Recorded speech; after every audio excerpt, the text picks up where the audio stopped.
Bonjour, je suis le prédicateur Paillon et j'aimerais vous présenter et vous dire, de la part du Seigneur, vous présenter la puissance du Saint-Esprit dans la vie de l'homme aujourd'hui. Aujourd'hui, dans ce bas monde, nous trouvons certains enseignements qui enseignent, qui veulent un christianisme sans Christ, une religion sans le Saint-Esprit. Ils veulent un pardon de Dieu, mais sans repentance. Ils veulent un salut. Dieu les sauve, mais sans nouvelle naissance. Mais Jésus a dit, si un homme ne naît d'en haut, il ne peut voir le royaume de Dieu. Cela est écrit dans l'évangile de Jean, chapitre 3, versets 3 à 5. Ils veulent un ciel, mais sans enfer. Une Bible, mais sans doctrine. La Bible s'explique par les doctrines. Nous ne pouvons pas faire parler la Bible. Quiconque veut faire parler la Bible est semblable à un homme prenant une bougie, et si on lui demande « Que fais-tu avec ta bougie ?» « J'éclaire le soleil. Tu serais bien petit avec ta bougie, devant le soleil en été qui brille de toute sa force. Présenter une Bible sans doctrine, tu es semblable à cet homme avec ta bougie. Ils veulent un Dieu, mais sans diable. Ils veulent d'un autre côté une vie chrétienne sans sainteté, et ni suivie d'une vie de sanctification. Ils veulent aussi une force, être forts, mais sans prière. La prière est la force de l'Église. L'homme qui est le zéro et Jésus qui est le 1, mais les hommes laissent le 1 prendre le 0. Laissez-moi vous dire, si vous mettez des 0, 0, 0, vous pouvez mettre tous les euros que vous voulez, ça ne fera pas aucun chiffre. Mais mettez un 1 devant un 0, ça fait 10. 2 zéros derrière le 1, ça fait 100. 3, ça fait 1000. 4, ça fait 10 000. 5, ça fait 100 000. Et si vous en mettez plus, ça fera 1 million. Ça fera 100 millions. Ça fera 100 milliards. Et le chiffre montera si vous mettez le 1. La valeur, c'est que vous mettez Jésus-Christ, le 1, devant les zéros. Vous avez compris, les zéros, c'est moi, c'est vous. Puissions-nous mettre le 1 qui est Jésus-Christ. Ce monde veulent une vie sans la parole de Dieu. La personne qui peut conduire notre vie et nous rendre réels, Dieu le Père et Jésus-Christ, c'est le Saint-Esprit. Je n'ai pas la prétention de vous apprendre la grandeur, toute la beauté du Saint-Esprit. Je suis trop petit, moi, prédicateur Paillon. Je dis comme la Samaritaine, le puits est profond, Seigneur, et je n'ai pas grand-chose pour puiser. Mais laissez-moi vous dire, vous présenter dans quelques notes, quelques petits tiroirs que j'appelle la personne du Saint-Esprit. La Bible nous apprend qu'il y a Dieu le Père, Jésus-Christ son Fils et le Saint-Esprit. Et ces trois personnes sont Dieu. Ce n'est pas trois dieux, c'est trois personnes qui sont Dieu. Et la personne du Saint-Esprit est la troisième personne de la divinité. Le Saint-Esprit n'est pas une puissance, une énergie, non, le Saint-Esprit est une personne. Il est une personne divine, réelle, puissante, agissante, éclatante, formidable, merveilleuse, extraordinaire, bouleversante, glorieuse. Le Saint-Esprit, mes amis, est réel. Le Saint-Esprit nous rend réel le Père, il nous rend réel Jésus-Christ, plus que la réalité elle-même. C'est lui qui nous conduit au Père, qui nous conduit au Fils.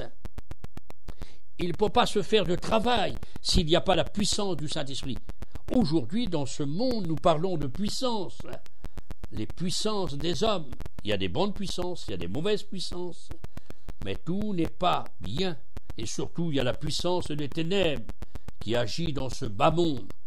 Mais, laissez-moi vous dire, la puissance du Saint-Esprit agit dans ce monde parmi les chrétiens et pour les hommes, pour le bien de Dieu. Le Saint-Esprit est une personne, il possède des noms, il est réel et vivant, et il s'appelle le Saint-Esprit. On l'appelle l'Esprit de Dieu. Genèse chapitre 1 verset 2. l'Esprit du Dieu vivant, 2 Corinthiens chapitre 3 verset 3, l'Esprit de l'Éternel, Jude chapitre 6 et verset 34, l'Esprit du Seigneur, Isaïe chapitre 61 verset 1. On l'appelle aussi l'Esprit de Jésus, Actes chapitre 16 verset 7. On l'appelle l'Esprit de vie. L'Esprit de vie, Romains chapitre 8 et verset 2. L'Esprit de grâce, Hébreux chapitre 10 verset 39. L'Esprit de gloire, 1 Pierre 4, 14. On l'appelle aussi le Saint-Esprit, Marc 13, 11. Et aussi dans l'Évangile de Jean, il a appelé 5 fois le mot consolateur. Il y a bien d'autres noms sur la personne du Saint-Esprit. Mais j'aimerais vous dire, mes amis, que le monde aujourd'hui cherche des forces ailleurs. Nous ne pouvons pas trouver de force, nous chrétiens, si nous ne mettons pas au programme de notre vie le Saint-Esprit.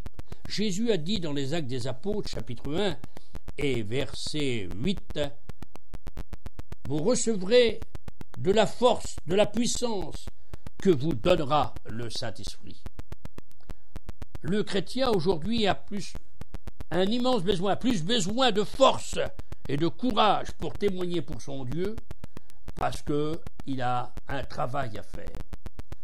Nous parlons et nous disons des choses, mais des fois comme on comprend la valeur et la grandeur. J'aimerais placer quelques points sur vous, quelques petits tiroirs. L'homme qui accepte le Seigneur Jésus comme son sauveur, car n'oublions pas que ce salut de Dieu a été préparé par Dieu, accompli par Jésus et rendu possible par le Saint-Esprit. Le Saint-Esprit, dans ce premier petit tiroir que j'aimerais vous dire, c'est le Saint-Esprit pour toi. L'homme, pour qui comprend les choses de Dieu, a besoin d'être convaincu par le Saint-Esprit. Et Jésus a dit dans l'Évangile de Jean, chapitre 16, verset 8, « Le Saint-Esprit convaincra le monde de péché, de justice et de jugement. » L'homme a besoin d'être convaincu. La seule personne qui peut le convaincre, c'est le Saint-Esprit. C'est Jésus qui l'a dit. Si le Saint-Esprit nous convainc de péché, alors le Saint-Esprit sera pour nous. Et si le Saint-Esprit est pour toi, pour moi, pour nous, alors nous pourrons comprendre les choses de Dieu. Il est écrit dans 1 Corinthiens, chapitre 2, verset 10. C'est le Saint-Esprit qui nous révèle les choses de Dieu, qui nous fait comprendre les choses de Dieu. Car l'homme animal, l'homme charnel, pécheur, ne peut pas comprendre les choses de Dieu si le Saint-Esprit lui montre et lui donne à comprendre. 1 Corinthiens, chapitre 2, verset 11. Et il est dit aussi que l'homme ne peut pas recevoir les choses de Dieu si le Saint-Esprit ne l'aide pas à recevoir les choses de Dieu. 1 Corinthiens, chapitre 2, verset 14 à 15. Et nous est dit aussi dans le livre de Job, chapitre 32, verset 8, le Saint-Esprit nous donne de l'intelligence pour comprendre les choses de Dieu. Le Saint-Esprit, pour toi, tu reçois ces points vitaux. Maintenant, nous trouvons aussi dans le troisième point le Saint-Esprit en toi. Si le Saint-Esprit est en nous, alors il rend témoignage à notre esprit que nous sommes enfants de Dieu.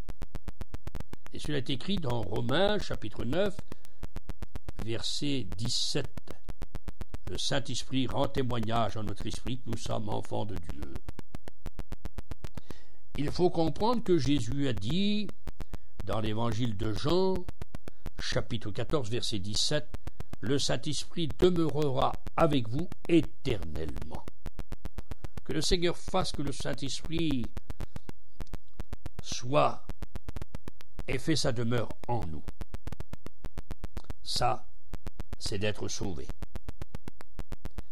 Dans le quatrième aussi petit tiroir, je voudrais te dire de la part du Seigneur, le Saint-Esprit, il veut être avec toi.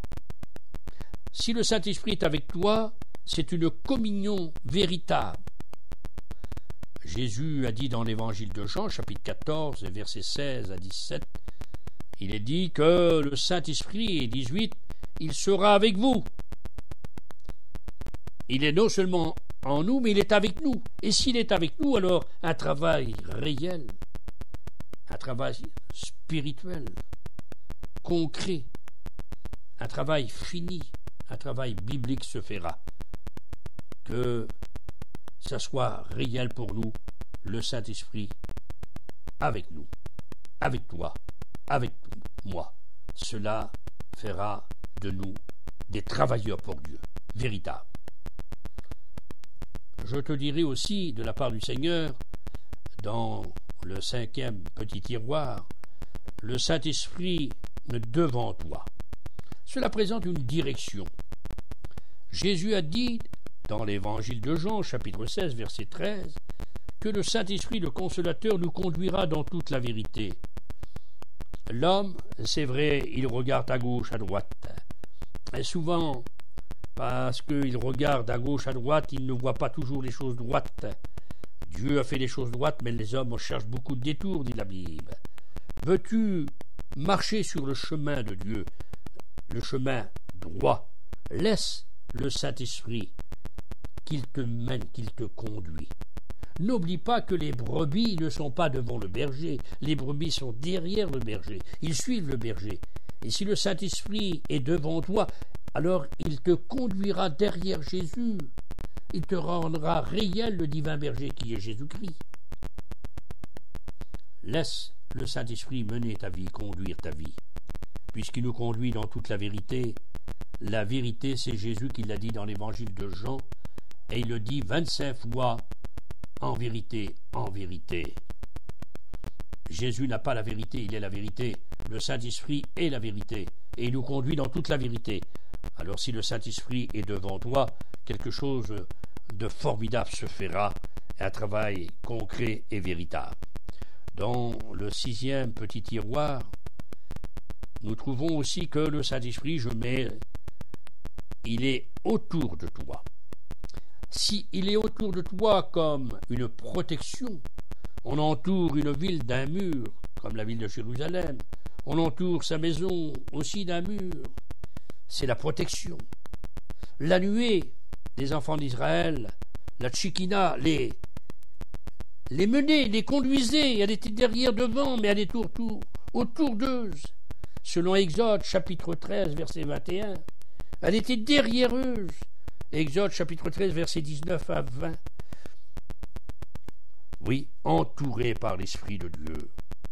Que le Seigneur fasse qu'on soit entouré. Tu m'entoures, mon Dieu, on chante. Tu es devant, tu es derrière, au-dessus, en dessous de moi. Le Saint-Esprit nous entoure de sa protection. Ça, c'est la puissance du Saint-Esprit. Nous trouvons aussi dans le 7e petit tiroir le Saint-Esprit au-dessus de toi. Cela veut dire qu'il nous gouverne. Il y a trop de commandants à l'heure actuelle qui veulent faire leur vie chrétienne à leur manière. Certains aussi veulent se diriger comme cela leur plaît. Mais la parole de Dieu nous déclare que le Saint-Esprit, par sa puissance, il nous donne de la puissance pour être au-dessus de nous. Et il nous commande. Il est écrit dans Actes des Apôtres, chapitre 13 et verset 4, Paul et Barnabas, envoyés par le Saint-Esprit. Être envoyé par le Saint-Esprit, c'est sur où aller, où Dieu veut. Faire un travail où Dieu veut. Alors, laisse le Saint-Esprit au-dessus de toi pour te mener, te gouverner et aussi te diriger où il veut lui. Souvent, tu trouves dans la Bible, et nous trouvons que Paul, il a été empêché par le Saint-Esprit d'aller à certains endroits, mais le Saint-Esprit conduisait, comme il a conduit Jésus dans le désert. Au-dessus de toi, laisse-toi conduire par lui. Nous trouvons aussi dans la parole de Dieu un petit tiroir dans le 8e. Il y a le Saint-Esprit, il te porte, il est en dessous de toi. Alors là, quelque chose de vrai va se faire. Il est dit que Philippe va faire un travail pour Dieu. Il va baptiser l'eunuque. Et Philippe va être enlevé par l'Esprit, ou transporté par l'Esprit. Dans ce désert de Gaza, il va se trouver dans une autre ville, à Azote, selon les Actes des Apôtres, chapitre 8, verset 39. Il va traverser la plaine de Gaza qui fait 40 km de long sur 6 km de large. Il est dit que le Saint-Esprit a porté, a enlevé Philippe. Laissons-nous aussi porter par le Saint-Esprit à l'endroit voulu, parce que Philippe a fait un travail pour Dieu, encore, il a évangélisé cette ville, que le Saint-Esprit puisse aussi nous transporter et nous porter, et que le Saint-Esprit, dans la prière, nous rend notre prière efficace, notre adoration efficace, en nous adressant à notre Père, sachant que notre Père est Esprit, mais il est Dieu, il est notre Père, Jésus est notre Sauveur, le Saint-Esprit est le Consolateur. Alors puissions-nous laisser le Saint-Esprit nous diriger, parce que Paul dit « je prierai par l'Esprit, mais je prierai avec l'intelligence ». Bien sûr, il ne faut pas être toujours attendre que le Saint-Esprit va te saisir pour prier. Il y a ta prière, mais aussi dans la prière, parce qu'il y a la demande dans la prière, il y a la confession, il y a aussi, disons, l'intercession, mais aussi il y a la louange, mais l'adoration. L'adoration, c'est la vénération, c'est la prosternation. C'est toi seul avec ton Dieu, et le Saint-Esprit peut te rendre cette communion réelle dans l'adoration du Père, du Fils. Si j'adore mon Dieu, mon Créateur, si j'adore mon Sauveur Jésus-Christ, laissez-moi vous dire, mes amis, moi, païen, c'est par le Saint-Esprit. Le Saint-Esprit me donne à adorer le Père, le Fils. Et je vous dis de la part du Seigneur, sans le Saint-Esprit, il n'y a pas d'adoration de Dieu ni de Jésus. Alors mettez au programme de votre prière le Saint-Esprit. J'aimerais vous dire aussi des choses aussi concernant la puissance du Saint-Esprit. La plus grande puissance qui soit au monde,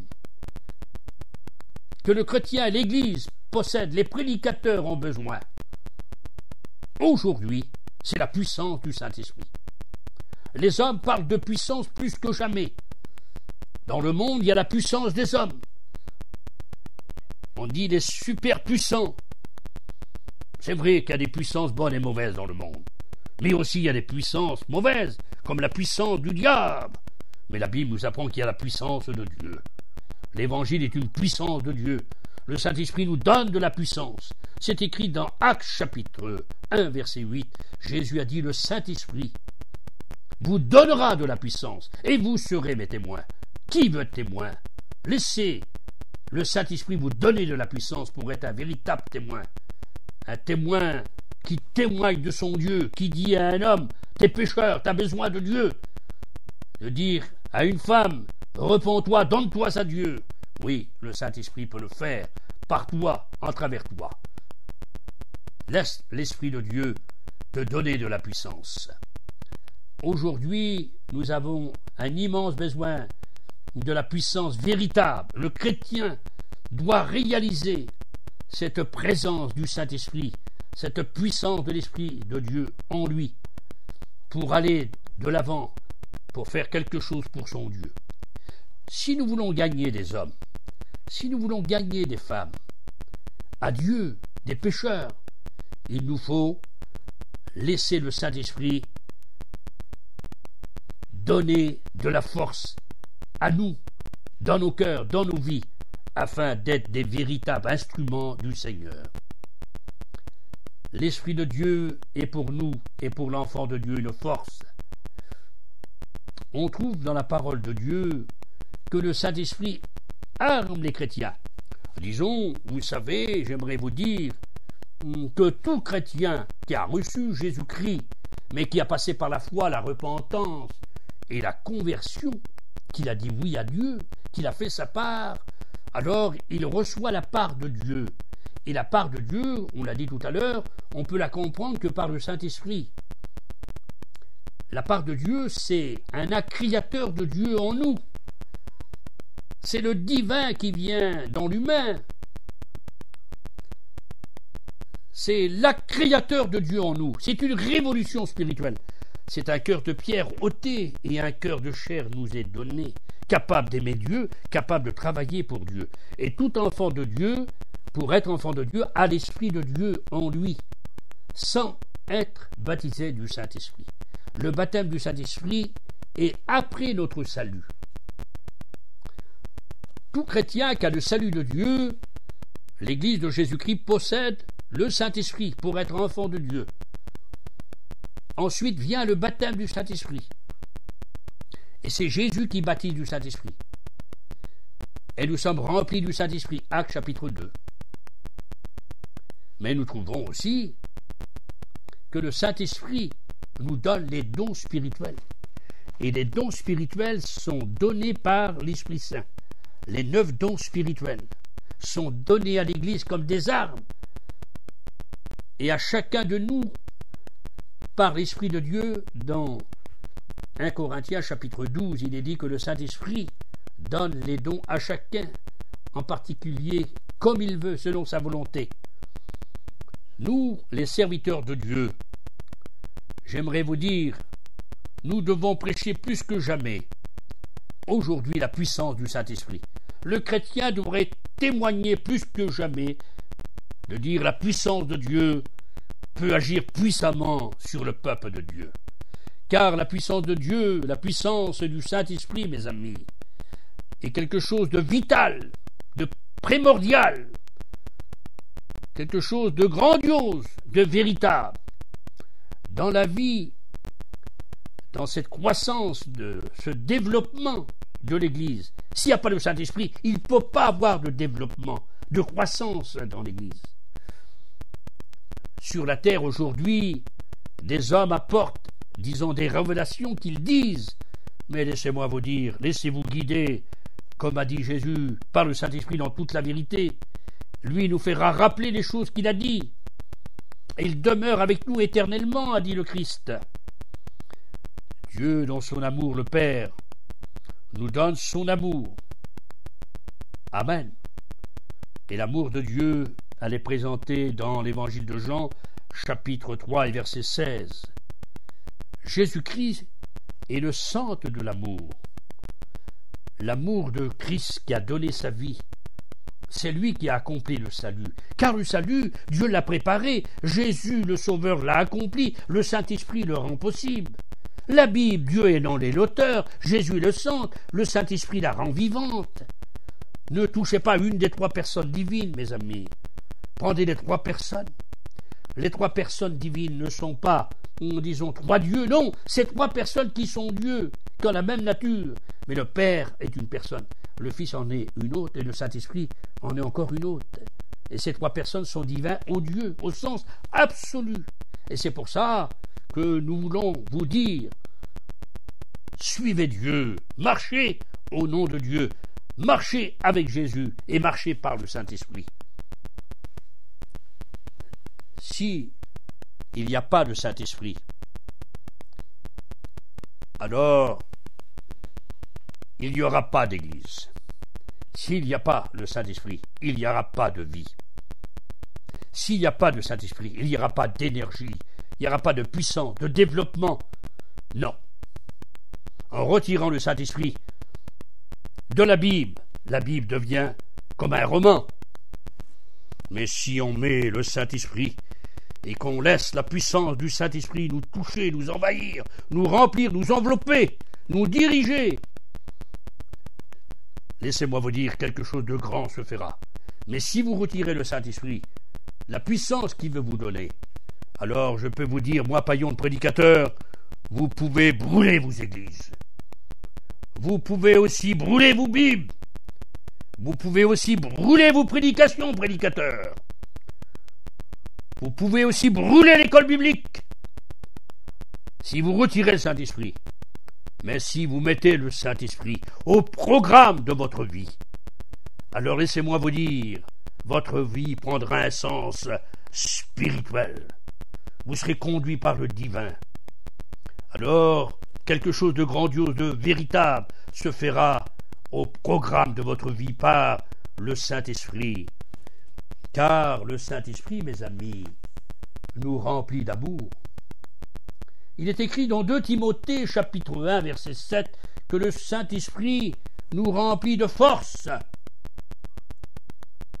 C'est la puissance, la force, l'action, c'est l'expérience, c'est l'énergie, c'est la fermeté, l'efficacité. Le Saint-Esprit nous remplit de force. Il est dit que le Saint-Esprit nous remplit d'amour. Être rempli d'amour, mes amis, l'amour est sorti du cœur de Dieu. L'amour est dans la main de Dieu. Et le Saint-Esprit nous remplit d'amour. Car il est écrit dans Galates chapitre 5 verset 22, le fruit de l'Esprit, c'est l'amour. De ce découle paix, joie et aussi les fruits de l'Esprit. Le Saint-Esprit nous remplit de sagesse dans ce texte. Laissons-nous remplir par le Saint-Esprit de force, d'amour et de sagesse. Et si nous laissons agir le Saint-Esprit en nous, cette troisième personne de la divinité, je peux vous dire, mes amis, de la part du Seigneur, que blanc et noir se serreront les mains et diront nous sommes des frères. Que des pères de famille vivent une vie dévergondée. Des escrocs deviendront des pères de famille et des bons papas. Des mères de mauvaise vie, envahis par l'Esprit de Dieu, changés par l'Esprit de Dieu, deviendront des mères de famille, des bonnes mamans. Des enfants, des adolescents et des jeunes garçons qui se droguent, s'ils sont pris par le Saint-Esprit, deviendront des étudiants de la parole de Dieu. Ça, c'est la puissance de l'Esprit. Les hommes sont capables à faire des choses. C'est vrai, ils sont grands, mais laissez-moi vous dire, la chose primordiale, capitale pour nous, c'est aujourd'hui plus que jamais la puissance du Saint-Esprit dans notre vie et dans notre cœur, que nous puissions laisser le Saint-Esprit agir par nous et pour nous, et nous trouverons quelque chose de magnifique, un travail sûr. Le Saint-Esprit prépare l'Église. Si d'un côté, nous trouvons que Satan, dans le monde, arme ses démons jusqu'aux dents, le Saint-Esprit aussi arme l'Église de Jésus-Christ par les dons spirituels, qui sont des moyens de puissance pour agir puissamment. Nous saurons quoi dire aux gens. Le chrétien sera vivant dans son témoignage, car son témoignage sera animé par le Saint-Esprit. Beaucoup de prédicateurs cherchent dans leur ordinateur des messages. On peut se débrouiller une fois ou deux, quelques fois.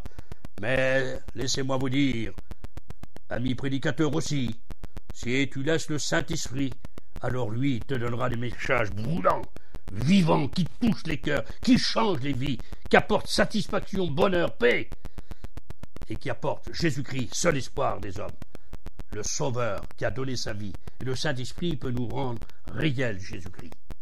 Oh, que le Seigneur fasse que nous puissions laisser le Saint-Esprit guider l'Église aujourd'hui et guider nos cœurs dans sa présence.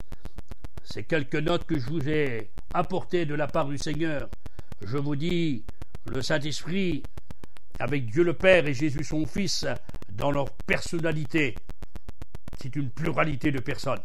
Il est la troisième personne de la divinité. Les trois personnes aussi dans leur éternité, ils sont tous les trois, le Père, Jésus son Fils, le Saint-Esprit, omnipotents, c'est-à-dire qu'ils pouvons tout. Il n'y a rien qui est impossible à eux, à la fois. Ils sont omniprésents, ils sont partout, à la fois. Omniscients, ils connaissent tout, à la fois. Ils sont créateurs et non créatures. Il n'y a rien qui existe que le Père et le Fils et l'Esprit Saint n'ont pas créé, qui n'ont pas créé. Alors, je t'invite, ami chrétien, laisse le Saint-Esprit te guider, mets-le commission de ta vie, et tu verras le programme de ta vie, progression, joie, lumière, bonheur, spiritualité. Tu seras une lumière pour ceux qui t'entourent. Tu seras une bénédiction dans ton foyer, dans ta famille, dans ta race, parmi ton peuple, dans ta génération.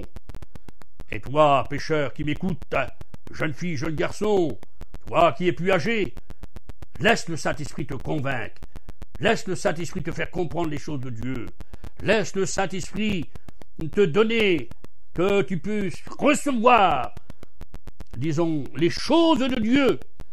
Laisse-le t'aider, laisse-le venir en toi, laisse-le t'entourer, laisse-le venir avec toi, laisse-le marcher devant toi pour te guider, autour de toi pour te protéger, au-dessus de toi pour te commander, et en-dessous de toi pour t'aider et te porter. Saint-Esprit, Jésus a dit dans l'évangile de Jean, chapitre 14, il est dit que le Saint-Esprit demeurera éternellement avec nous.